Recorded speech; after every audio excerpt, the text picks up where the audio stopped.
Hello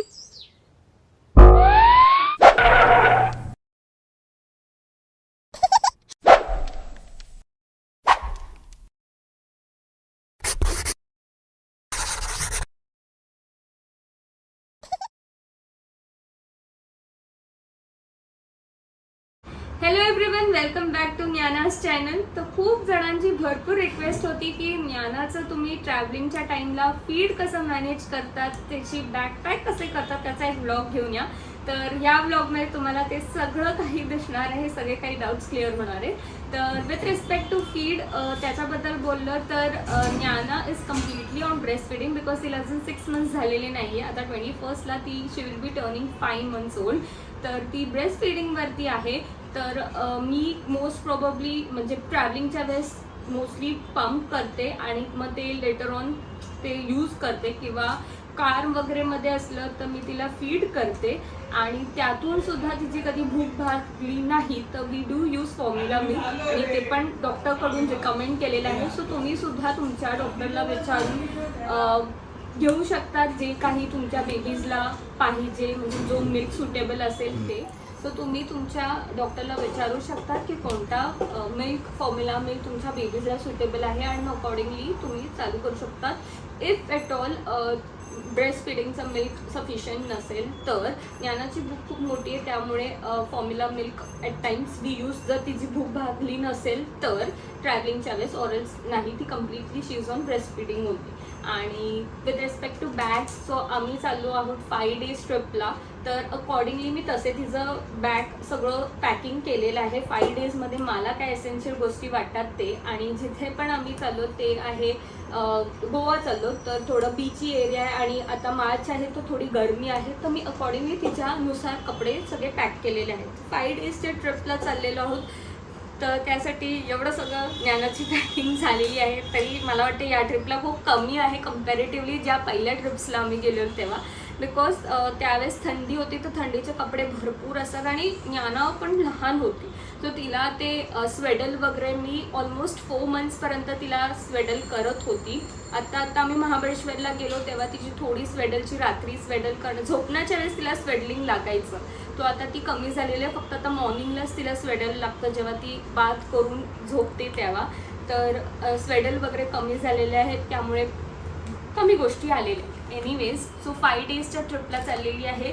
तर माझं basically म्हणजे मी सुद्धा जेव्हा बॅकपॅक करते तेव्हा माझं असं असतं की डेला 5 days आहे म्हणजे 10 clothes किंवा 12 clothes पाहिजे मिनिमम, असं माझं असतं की डेला 2 किंवा 3 clothes असतं. पण आता ज्ञाना छोटी आहे सो तिच्यासाठी मी इथे सगळे हे तिचे क्लोथ्स हे केलेले आहेत, पॅकिंग केलेले आहेत. मी तिच्यासाठी हे जे क्लोथ्स आहेत ते ऑलमोस्ट 25 to 30 आहेत. हे आहेत ते नॉर्मल नाही, जे तिला असं आपण बाहेर जायला घालू शकतो तसेवाले आहेत, आउटिंगवाले आहेत. पण काम एवढे पॅक केलेले आहेत ते बिकॉज कधी कधी आपला बेबी क्रँकी होतं की त्यांना ते नाही आवडत. आम्ही नॉर्मली सुद्धा बाहेर गेलो, फुल डे बाहेर असतो, ज्ञाना 4 to 5 times क्लोथ चेंज करते. कधी कधी स्पिट करतात, म्हणजे स्पिट केल्यावरती मग ते स्मेल येतं, मग त्या स्मेलनी परत दुसरं स्पिटिंग नको होण्यासाठी मी लगेच चेंज करून टाकते. ते क्लीन करून होऊन जातं नॉर्मल, पण इट्स बेटर की if you change the clothes त्यासाठी. आणि कधी कधी माझं आणि अभिचं मन असतं, मी कोणता वेअर केला तिला क्लोथ अभिचं असतं हा छान नाही दिसत आहे. सो आम्हाला ऑप्शन्स भरपूर लागतात म्हणून 25 to 30 क्लोथ्स केलेले. एवढे गरजेचे नाही आहेत पण वी रिक्वायर ऑप्शन्स म्हणून.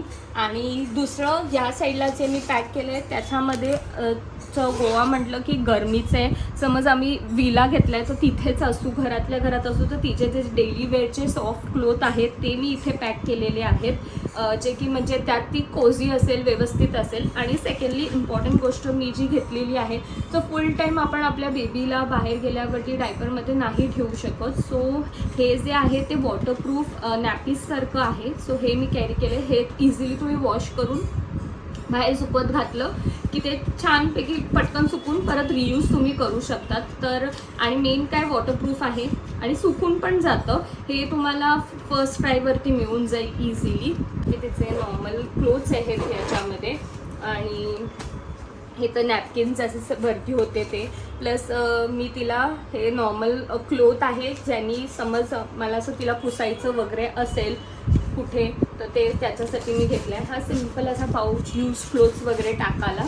हे वेट वाईप्स एक्स्ट्रा घेतलेले आहेत या बॅगमध्ये. आणि या बॅगमध्ये ज्ञानाचं ॲक्सेसरीज आहेत सगळे ग्रूमिंगवाल्या. सो इथे मी भरपूर सारे नॅपकिन्स घेतलेले आहेत, बिकॉज आमचे बाबा एक नॅपकिन घेतात, खाली फेकतात, हा खराब झाला आहे, तो पडून जातो त्यांच्याकडून, म्हणून भरपूर हे नॅपकिन्स आहेत. हे तिचे सॉक्स आहेत, हे छोटू छोटू रबर्स आता घेतलेत ज्ञानाला. हे तिचं पूर्ण हेअर ॲक्सेसरीज आहेत, ते पण हे नॅपकिन्स आहेत जे की मी घेऊन ठेवलेले आहेत. हे सगळे सॉक्स आहेत तिचे, क्यूट क्यूट सॉक्स आहेत. आणि यात तिचे छोटूशे पॅन्टीज आहेत. आणि हे पण तिचे क्लिप्स न्यू ॲक्सेसरीज घेतलेले आहेत. समज गरमी असेल भरपूर, तिला थोडं केसांचे इथे स्वेटिंग होतो कारण तिचे केस भरपूर ग्रो झालेले आहेत, तर वाटलं असं की क्लिप वगैरे लावायचं, ग्लो बांधायचं, तर त्यासाठी ते घेतलेले आहे. तर बाहेर गेल्यावरती सुद्धा आम्ही तिला आंघोळ करतो, पण ती आता बसण्याच्या पोझिशनमध्ये नाही आहे, म्हणून हा बाथर आहे तिचा. मस्तपैकी ती लाई डाऊन होऊ शकते आणि आपण सुद्धा इझिली तिला बाथ घालू शकतो. त्यानंतर आहे तिचं ते पूर्ण मेडिसिन वगैरेचं. हे नॉर्मली हे डेलीवालंच बास्केट आहे, जे की मी तुम्हाला माहिती आहे, जसे आम्ही झोपायला वरती येतो पण फुल डे खालती असतो, तर मी हे खालती एव्हरी डे तिचं हे घेऊनच जाते, हे कॅरी करते. सो त्याच्यामध्ये हे तर नाही, हे बाहेर चालले म्हणून हे तिची सोप आहे, जी ट्रॅव्हलिंगसाठी सोप मी लास्ट टाइम पण यूज केली म्हणून ही इथेच ठेवली आहे. नेक्स्ट आहे तिचं पावडर आहे, तिचं हेअर ब्रश, कोम वगैरे पण आहे, कोम पण आहे. आणि ही रॅश क्रीम आहे.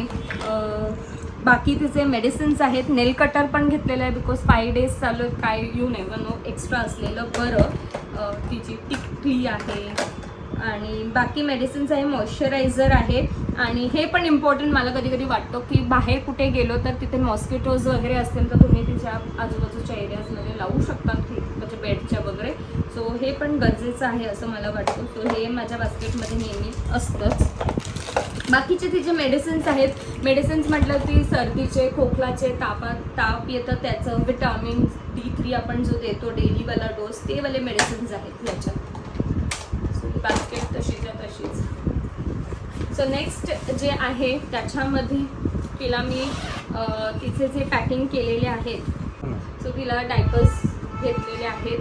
आणि हे एखादं वगैरे स्वेडल गरजेचं वाटलं तर हे 2 मी लिक्विड्स घेतलेले आहेत. तर एक आहे तिचं क्लिन्झर लिक्विड आहे आणि दुसरं आहे डिटर्जंट लिक्विड. तर क्लिन्झर लिक्विड का, बिकॉज ती टॉईज वगैरे तिला जाम तोंडात बिंडात टाकायला लागतात, सो त्यासाठी क्लिन्झर वॉश करता येईल. आणि डिटर्जंट बिकॉज नॅपकिन्स वगैरे एवढे होतील तिथे किंवा नॅपकिन्स होतील, सो ते क्लीन करण्यासाठी हे 2 लिक्विड्स घेतलेले आहेत मी. खेळणी इम्पॉर्टंट, भरपूर खेळणी ज्ञानाला लागतात. एक ड्रायशीट घेतलेली आहे गरज वाटली तर. देन तिचे थोडे रॅपर्स घेतलेले आहेत, टावेल घेतलेला आहे. आणि तिची खालची गोदडी जी कधी लागते तिला झोपताना. सो आता आणि हां, ब्लँकेट, ज्ञानाचं ब्लँकेटसुद्धा घेतलेलं आहे. सो बेसिकली आता ज्ञानाला बेड वगैरे लागत नाही, बिकॉज ती रोल होते तर रात्री तिला ते एका कुशीत झोपायला लागतं, म्हणून तिचं बेड वगैरे घेतलेलं नाही आहे. लास्ट ट्रिपपर्यंत मी तिचा बेडसुद्धा कॅरी करायची, पण आता तिला तशीच ती झोपते म्हणून तिच्या खालचं फक्त अंथरूण वगैरे ते घेतलेलं आहे. तर फायनल आहे ज्ञानाची डायपर बॅग. डायपर बॅगमध्ये एवढं काही गोष्टी नाही आहेत आता, पण थोडेफार आहेत ते मी दाखवते. सो हे आहे माझं फेडिंग ॲप्रन. नॅपकिन्स जसं मी तुम्हाला बोली भरपूर लागतात ते आहेत. प्लॅस्टिक आहे, कुठेही काय लागलं की वगैरे तर काय केलं तिने खूप केलं तर. प्लस तिथे वेट वाईप्स आहेत, हे सुद्धा आहेत, डायपर्स आहेत. आणि बाकीचे तिचे एक्स्ट्रा क्लोथ्स आहेत, रॅपर आहे. आणि असं मी कॅप वगैरे नॉर्मली ठेवून देते तिचं ह्याच्यामध्ये. आणि एक नॅपकिन आहे. सो या गोष्टी तिच्या डायपर बॅग्समध्ये आहे, जे की नॉर्मली मी कॅरी करतेच. याचं टॉय, हेअर ब्रश, एक्स्ट्रा तिचं क्लिप्स वगैरे, तर हे नॉर्मल तिचे असतातच. मॉइश्चरायझिंग क्रीम, हे हँडी ज्या गोष्टी लागतात ते आहेत तिच्या डायपर बॅग्समध्ये. सो एवढ्या सगळ्या गोष्टी कॅरी केल्या आहेत. आणि प्लस तो ती आता रोल होते तर तिला थोडंफार लागतं उपडं व्हायला, तर ही मॅट एकदम बेस्ट आहे. सो ती सुद्धा मी यावेळेस कॅरी करतो आहे. सो हे सुद्धा माझं ॲड ऑन करायचं राहून गेलं. सो हे आहे इलेक्ट्रिक ब्रेस्ट पंप, जे की ट्रॅव्हलिंगच्या टाईमला मी यूज करते, ते मी बोलली ते. सो ते सुद्धा आहे आणि याच्यातच बॉटल्स वगैरे आहेत. आणि याच्या गोष्टी पण स्टरलाइज करायला लागतात, म्हणून मग मी स्टरलायझर. सो हे केटलसुद्धा कॅरी करते. भरपूर साऱ्या रेस्टॉरंट्समध्ये गेलं तर केटल्स असतात, कुठे कुठे नसतात. सो इट्स बेटर की आपला केटल स्वतः कॅरी केलेलं असलेलं तर बरं. सो या सगळ्या आहेत ज्या एसेन्शियल गोष्टी आहेत, जे मला वाटतात की ज्ञानासाठी या गोष्टी पाहिजेत. तुमच्याकडे अजून तुम्हाला ॲड ऑन वाटत असतील की कोणत्या कोणत्या गोष्टी लागतात वगैरे, सो कमेंट करून नक्कीच सांगा की अजून काही चेंजेस तुम्हाला वाटत असेल ह्याच्यामध्ये व्हायला पाहिजेत, की अजून मी हे काय गोष्टी कॅरी करायला पाहिजे होत्या. आणि हां, अजून एक या बॅगमध्ये मी टाकायची विसरली, ते म्हणजे मी तिचे डायपर्स आपण थ्रो करायला डायपर बॅग्स मिळतात असे प्लास्टिकचे. सो ते कधी कधी एक्सपेन्सिव्ह पण जातात, नाहीतर नॉर्मली तुम्ही कुठल्याही लोकल शॉपमध्ये गेला तर पॅकेट मिळतं ना आपल्याला, सो प्लॅस्टिकचे, ते घ्यायचं आणि ते ठेवायचं. तो ते सुद्धा या बॅगमध्ये असतं. आता संपलेत म्हणून ते पण ॲड ऑन आहेत ह्याच्यामध्ये, ते मी आता टाकेल. सो या सगळ्या गोष्टी एसेन्शियल माझ्यानुसार आहेत. आणि या प्रत्येक गोष्टीचे जे ऑलमोस्ट गोष्टी आहेत त्याचे मी डिस्क्रिप्शनमध्ये लिंक दिलेली आहे. सो तुम्हाला सुद्धा इझी होऊन जाईल की कोणत्या कोणत्या गोष्टी मी काय काय यूज केले आहेत आणि घेतलेल्या आहेत. आणि बाकीचे ज्ञानाचे आउटफिट्स वगैरे तुम्हाला नक्कीच तिच्या इंस्टाग्राम हँडलवर बघायला मिळतील, अभुनी चॅनलवर बघायला मिळतील. तर नक्कीच बघा त्या ट्रिपचे वगैरे ब्लॉग्स. तर थँक्यू.